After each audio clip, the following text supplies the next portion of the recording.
All right, ANP1 students, this video we are going to continue talking about Chapter 2, and the last video we talked about the octet rule, so kind of how atoms are going to want to interact with each other in order to gain chemical stability, and how they do that is they try to get 8 electrons in their outermost electron shell.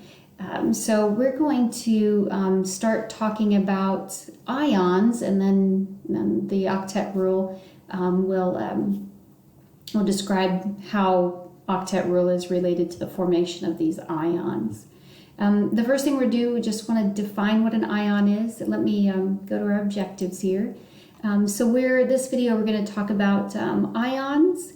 So we're starting with objective 6, and first we're just going to define what an ion is. And so there's our definition. It's just an atom that has a positive charge or a negative charge. Okay, so remember when we talked about atoms in an earlier video, we said that the atoms were neutral, meaning they had an equal number of protons to electrons. So that made them equal. Remember, protons have the positive charge, electrons have the negative charge. If an atom has, the same number of protons and electrons, then they kind of cancel each other out. Remember, neutrons don't have a charge, so they don't influence the overall charge of the atom. And so equal numbers of protons and electrons cause atoms to be neutral or not have a charge. Now, so that is true, but realize that some of our atoms don't have that full 8 electrons in their outermost electron shell. So in the human body and in the environment or nature, they want to regain that chemical stability. So they're going to be looking for ways to do that. And ions are going to be formed when that happens, reactions happen. So and we'll give you an example of this too. Okay, now realize that in order to get a charge, there has to be some change in the electrons and protons, right? Where they're not equal anymore. When we're looking at, I'm going to go back to my picture here. We'll do this one. When we're looking at an atom, the electrons that are in the periphery, they're the ones that are going to react with other atoms. So the protons and neutrons do not. They're in the nucleus, they're in the center. So they're not going to, any atom's going to keep its same number of protons and same number of neutrons. But the electrons are the parts, the subatomic particles that are going to react with other atoms. And that's how we can get a change in the number of electrons that are in the outer electron shell. So it's going to be based on the electrons. They're the ones that are involved in the chemical reactions or interactions between atoms. Okay, so when we think about, here first let's do this.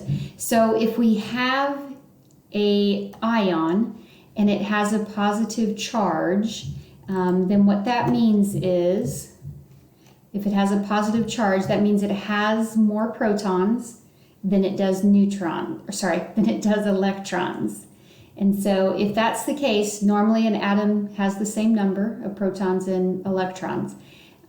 If it becomes positively charged, that means that it must have more protons than it does electrons. So that means that this particular atom, we're just using this one, probably lost an electron, and then that caused this atom to have more protons than electrons, and so that would give it a positive charge.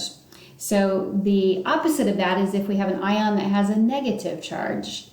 So if it has a negative charge, that means, it's got to have more electrons than protons. So that means somehow it was given an electron, and an additional electron, and then that caused that atom to have more electrons than protons. So then it would have an overall negative charge. So that is how we can get like a positive or a negative charge. So how ions are formed and why they're positive or why they're negative. It's based on the electrons. If they gain an electron, they become negative. If they lose an electron, they're going to become positive, have an overall positive charge. All right, and realize too, they can also, instead of just losing one electron, they could lose 2 electrons.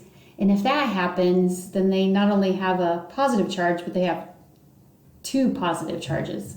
So then they would have like 2 more protons than electrons.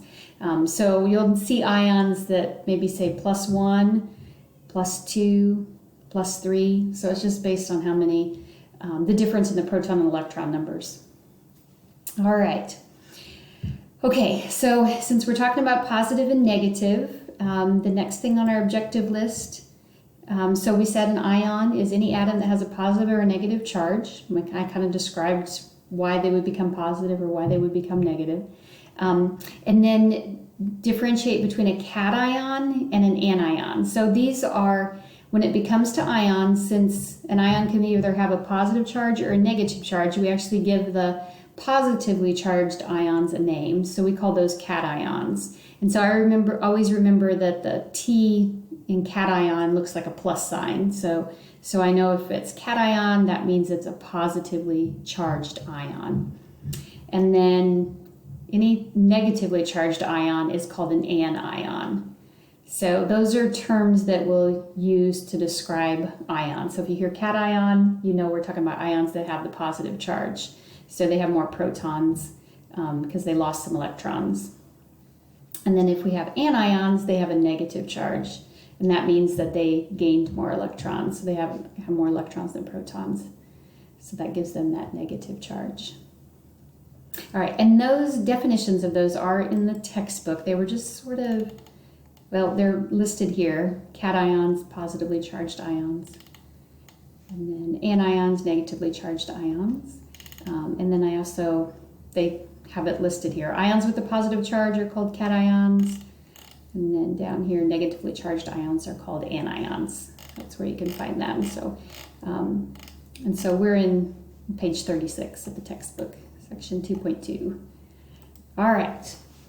All right, now describe how the charges are assigned to ions. I kind of jumped ahead and already did that. So whenever I was talking about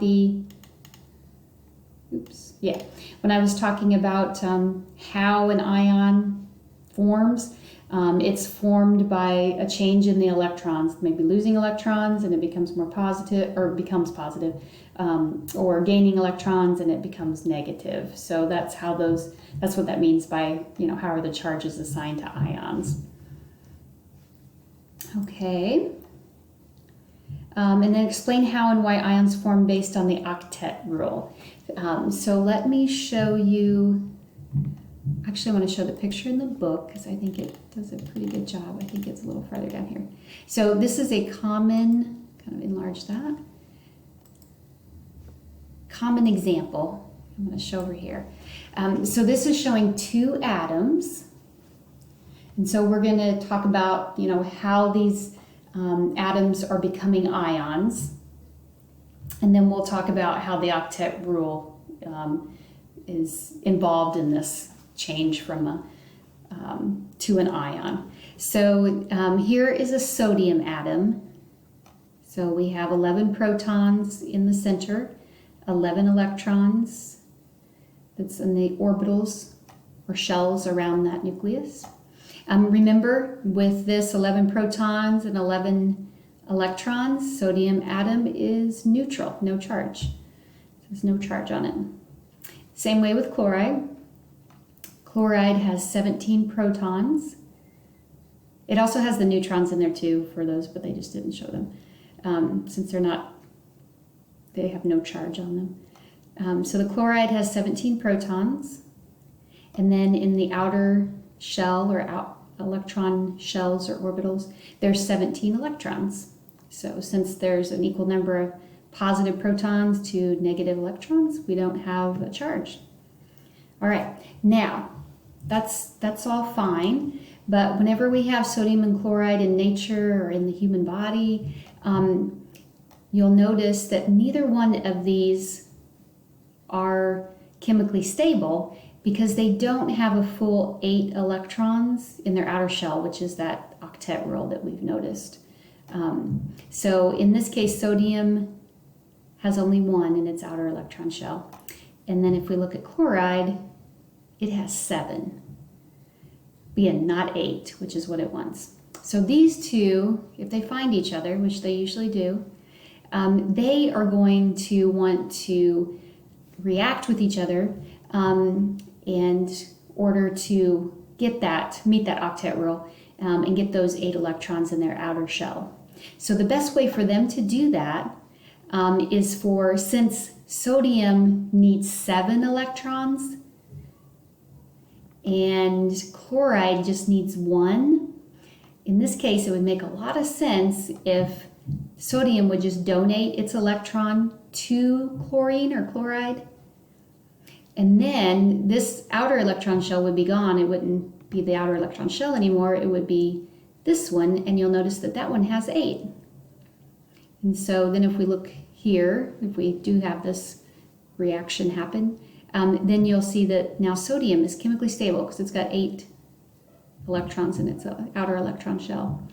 And then our little electron that was donated from sodium to chloride is now completing 8 electrons in the outer shell of chloride. So this is wonderful. And because they're both chemically stable, we do have to realize though that now this little guy, sodium, it lost or donated an electron, so it lost 1 negative charge. So now it has 11 protons, but only 10 electrons. So it's down 1 negative charge. So that gives it a positive, because it has more positive charges than negative ones. So 11 minus 10, 11 positive minus 10 negative is going to give it a positive charge. So sodium usually has a little plus sign next to it, indicating that it's got 1 more proton than an electron. Chloride's the opposite. It actually took an electron, and so now it has an extra negative charge, and so that is going to cause it to have more electrons, negatively charged electrons, than the positively charged proton. So it has 18 electrons and only 17 protons. So 18 minus 7 gives you a negative and just a 1 negative, extra negative. So they write it as chloride, just negative. Sometimes you'll see 1 plus and, negative 1 or plus 1 or negative 1, but in this case, if it's just 1, they usually just put plus or negative. So that's how those two atoms both satisfied the octet rule, so they could reach chemical stability. All right. So that was our explain how and why ions form based on the octet rule. And so with this video, we just have a few more minutes, so I'm going to start the next video and talk about the bonds that are going to happen because of the formation of these ions. So I will see you guys in the next video.